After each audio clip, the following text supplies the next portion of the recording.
నిజంగా ప్రజాక్షేత్రంలో నుంచి రావాలనుకుంటే, నిజంగా ప్రజల బలమైన నాయకురాలే అని మీకు అనిపిస్తే మరి ఎందుకు ప్రజల నుంచి రాలేదు? మళ్ళీ 14 నెలల కాలం పాటు ఉండే ఒక ఎమ్మెల్సీని గెలిపేయడానికి ఇంత మెకానిజం పనిచేసిందంటే ఇది గెలిపేనా? ఇది గెలుపు కానే కాదు. ఇది ఓన్లీ వీళ్ళ గుత్తాధిపత్యం, ఇది వీళ్ళ ఒక వారసత్వ రాజకీయానికి ఒక నిదర్శనంగా ఈరోజు భయపెట్టి మభ్యపెట్టి గెలిచిన తీరు చాలా బాధాకరమే.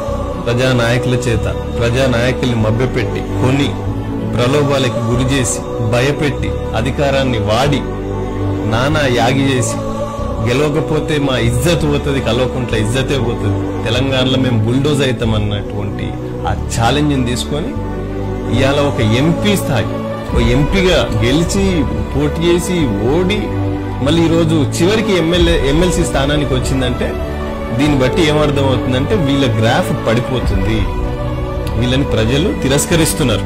ఈవెన్చువల్ గా ఇవాళ ఈమెకు జరగవచ్చు, రేపు వాళ్ళ అన్నకు జరగవచ్చు, రేపు వాళ్ళ తండ్రికి జరుగుతుంది. దీనిలో ఏం డౌట్ లేదు. ప్రజలు తిరస్కరిస్తారు, నియంత పరిపాలనని ప్రజలు ఎప్పుడైనా తిరస్కరిస్తారు. కనుక ఇట్లా వీళ్ళు ఈ పద్ధతుల మీద వస్తారు. నిజంగా ఆమె ప్రజానాయకురాలే అయితే ప్రజల కోసం సోదరుడు అన్నట్టు నిలబడి కలబడి ప్రజలకు నిజంగా ఈ రోజు బీజేపీ ఇచ్చిన ఆ వాగ్దానాలు ఏంటి, ఏం చేస్తలేరు, లేకపోతే ఏం చెయ్యాలి, ఏం పెండింగ్ ఉన్నాయి, అంతెందుకు వాళ్ళ నాయన ఇచ్చిన మేనిఫెస్టోనే ఉంది కదా, దాని మీదైనా కనీసం నా ప్రజలు నన్ను ఓడించిండ్రు, ఇవాళ నా కోసం ఈ రోజు మీరు ఈ మేనిఫెస్టోలో ఈ రకమైనటువంటి పనులు చేస్తే మళ్ళీ నేను గెలుస్తా అని చెప్పి కనీసం రాష్ట్ర ఖజానాన్ని కూడా తీసుకుపోలేనటువంటి పరిస్థితి. తర్వాత దాదాపుగా 50 మంది జెడ్పీటీసీ, 100 మంది ఎంపీటీసీ, 7 మంది ఎమ్మెల్యేలు, 2 మంత్రులు, ఇంతమంది ఒక ఎమ్మెల్సీ. జస్ట్ నిజంగా ఫేర్ పాలిటిక్స్ చేయాలి. ఈరోజు మీరే కదా పరిపాలిస్తున్నారు.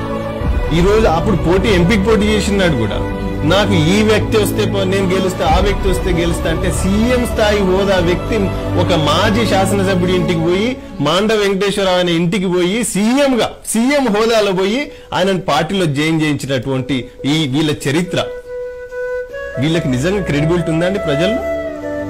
ఇట్లాంటి క్రెడిబిలిటీ లేని వాళ్ళు ఈ రకమైనటువంటి గెలుపులు, ఈ రకమైనటువంటి తతంగాలతో మళ్ళా వచ్చి అధికారంలోకి వచ్చి ఏదేమైనా సరే క్యాబినెట్ లో జోరాలి. ఇంతే, క్యాబినెట్ లో జోరాలి, అధికారం చేజిక్కించుకోవాలి. ఆ ఎంపీ అరవింద్ గారి మీదనో, లేకపోతే ఆ మదియాస్ గౌడ్ గారి మీదనో, లేకపోతే ఇంకా ఆమెకు ఎవరైతే యాంటీగా పనిచేసినా వాళ్ళ మీద ఒక రివెంజ్ పాలసీ మీద తప్ప నిజంగా పరిపాలన దక్షత, పరిపాలన అవగాహన, నిజంగా ఏదో చేయాలి. మిత్రుడు చాలా బాగుంటాడు, చాలా ఆశ్చర్యం అనిపించింది. బ్రదర్, మనం ప్రజాస్వామ్య దేశంలో ఉన్నాం. నేను ఆయన్ని చాలా అభినందిస్తా పర్సనల్ గా. మీరు మరో రోషయ్య కావాలి తెలంగాణలో అని చెప్పి. అరే ఇంత జోకుడు ఎందుకబ్బా? మానండి ఇంత జోకుడు. ఆమె అంటే మొత్తం యువరాన్ని, ఆమెకున్న నాలెడ్జ్, ఎంపవర్మెంట్, ఆమెకున్న ఎడ్యుకేషన్ క్వాలిఫికేషన్ తెలంగాణ రాష్ట్రంలో ఎవరికి లేనట్టు. ఆమె కంటే you're far better. Why don't you keep yourself up? You're underestimating yourself. ఆమెను అంత జోకాల్సిన అవసరం లేదు. ఆమె పెద్ద దిగొచ్చిన ఆమె ఏం కాదు, లేకపోతే తెలంగాణ ఉద్యమానికి ఆమె పురిగొల్పింది ఏం కాదు, లేకపోతే రాసిందేం కాదు. ఇవాళ మొత్తం హైపు ఆమె గెలిస్తే ఆ గెలుపుని ప్రపంచానికి ఏదో మొత్తం శాంతిదూతం చేసినట్టు, లేదా ప్రపంచానికి దిక్సూచి అయినట్టు ఈ గెలుపు. నిజంగా ఆమె గెలవాలి, పోటీ చేయాలంటే మరి మొన్న హుజూర్నగర్లో ఎందుకు పోటీ చేయాలి? మరి ఈడ చేయొచ్చు కదా. రామలింగారెడ్డి గారు చనిపోయిన తర్వాత ఆడ క్యాన్సిల్ చేసుకుని ఇక్కడ నామినేషన్ వేసి ఉండొచ్చు కదా. ఈ రోజు అమాయకులైనటువంటి పాప ఆ నాయకులను పట్టుకొని భయపెట్టించి వాళ్ళకి లేని ఆశలు చూపించి ఈ రోజు గెలిచి దాన్ని మొత్తం హైప్ హంగామా ఏ ఛానల్ చూసినా ఈ రోజు ఆమె గెలిపేదో ప్రపంచానికి దిక్సూచి అయినట్టు చేసేస్తారు మొత్తం. వాళ్ళ క్రెడిబిలిటీ లేదు, వాళ్ళు ఏదో ఒక దారిలోనో లేకపోతే మభ్యపెట్టో బెదిరించో ఇంకేదో చేసి తెచ్చుకున్నారు. మీరెందుకు థర్డ్ ప్లేస్ కి వెళ్ళారు?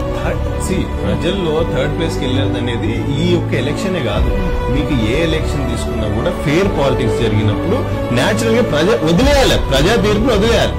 ఇందాక బ్రదర్ చాలా బాగా చెప్పారు. ఈ బిఫోర్ కరోనా వాళ్ళ సింగారం చూస్తే నిజంగా ఆశ్చర్యం అండి. ఇది దురదృష్టకరం. క్యాంపులు పెట్టి మందులు దాపి లక్షల రూపాయలు ఫండ్స్ ఇచ్చి ఇట్లా మేము కానీ బీజేపీ కానీ ఎవరు చేయలేక ఇట్లాంటి పనులు. సరే నిజంగా క్రెడిబిలిటీ ఉంటే నాయకులకు ఫలానా వ్యక్తి కావాలనుకుంటే ఆ వ్యక్తికి ఓటేస్తారు అనుకున్నాం. కానీ ఇంత దారుణంగా దిగజారిపోతారా? ఇదే రాజకీయం అంటే?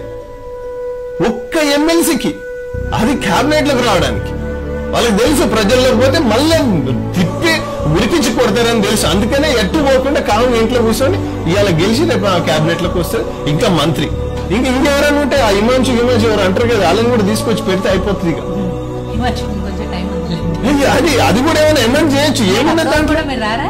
అప్పటివరకు కూడా మీరు రారా? అంటే మేము రామాని కాదు, అంటే వాళ్ళు చేయాలనుకుంటే ఏదైనా చేస్తారంటున్నా. ఆయన ఒకటి మిగిలింది ఇప్పుడు బహుశా.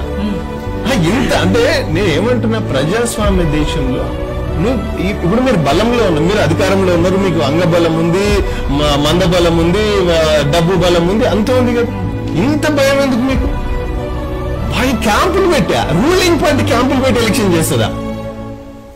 ఇది దేనికి సంకేతం అండి? ఇది ఇంత దారుణమైన పాలిటిక్స్ దిగజారి ఇవాళ ఒక గెలుపును మొత్తం అయిపోయింది, ఇంకా అయిపోయింది, మొత్తం మేమే గెలుస్తున్నాం.